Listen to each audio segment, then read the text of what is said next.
lorem.html 파일을 만들어 보겠습니다. emit.html에는 lorem 입숨이라는 것을 생성할 수 있는 생성기 기능이 있습니다. 생성기 기능이 있는데 영어로는 이제 generator라고 하게 되겠죠. generator. id 페이지 내부에 header 그 안쪽에 h1 brand 한글로 brand name이라고 썼다고 합시다. 그리고 인접한 형제의 p 슬로건 이라고 써야 되는데 다음 내용을 뭘 입력해야 될지를 아직 정하지 못한 상태가 있을 수 있겠죠. 전체적으로 디자인에 대한 형태를 만들기 위해서 텍스트가 필요한데 어떤 텍스트가 정해지지 않은 상태로 한다면 임시로 더미 텍스트라 불리는 로렘 입숨을 사용할 수가 있습니다. 로렘 입숨을 사용하는 방법을 알아보도록 할게요. 이런 경우는 텍스트를 생성하는 연산자를 쓰는 것이 아니라 단락 p 슬로건 내부에 lorem이라고 쓰시면 탭키를 눌렀을 때 화면에 보시는 것처럼 임시로 텍스트가 들어오게 됩니다. 물론 한글은 아니지만 영문의 경우로 테스팅을 해볼 수가 있는 것이겠죠. 자, 그런데 emit의 경우는 lorem이라는 텍스트에다가 뒤쪽에 숫자 값을 붙여주게 되면 예를 들어 4라고 붙이게 됐을 경우에는 4개의 음절로 이루어진 텍스트만 생성이 됩니다. lorem 입숨, 도로, seat 이렇게 4글자로만 구성이 되죠. 4개의 단어로 구성이 되고요. 그리고 10이라고 입력을 하게 되면 10개의 단어로 구성이 되는 로렘 입숨 텍스트가 만들어지게 되겠죠.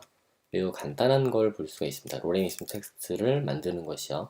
그리고 연속해서 블록 커트가 있다고 합시다. BQ, 블록 커트 엘리먼트 내부에 단락이 4개로 구성이 된다고 했을 때 일반적으로 단락 내부에 인용하는 문구들을 작성을 해야겠죠.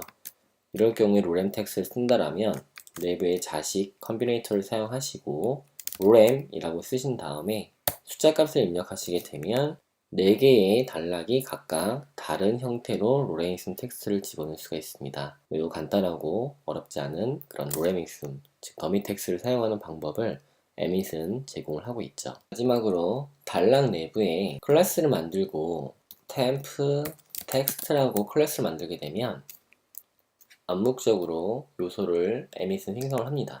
스팬 엘리먼트가 생성이 되는데요. 이 경우에 lorem 텍스트를 4개 단어를 사용하고 6개를 만들고 싶다고 했을 경우에 잘 보시는 것처럼 내부의 스팬 엘리먼트, 단락 엘리먼트 중에 p 요소는 내부의 다른 블록 레벨 엘리먼트를 감지할 수가 없으니까 스팬이 6개가 생성이 되고요. 그리고 클래스 temp 텍스트가 들어오게 됩니다. 다음 lorem 입숨 텍스트가 동쪽으로 들어오는 걸 볼 수 있겠죠.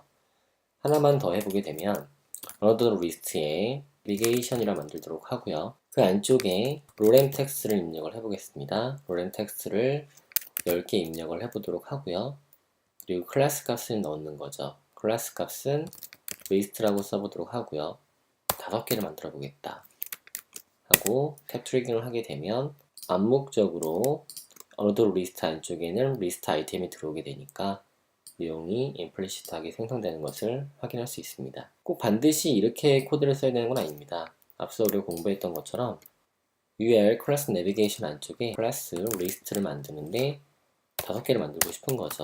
내부에 lorem 10 이라고 입력을 했을 경우에도 동일한 결과를 가져올 수가 있습니다. 이런 문법이 좀 힘드시다면 기존에 쓰던 방식에서 자식 컨비네이터를 사용하셔가지고 lorem 텍스트를 써주시는 방식을 쓰시면 되겠습니다.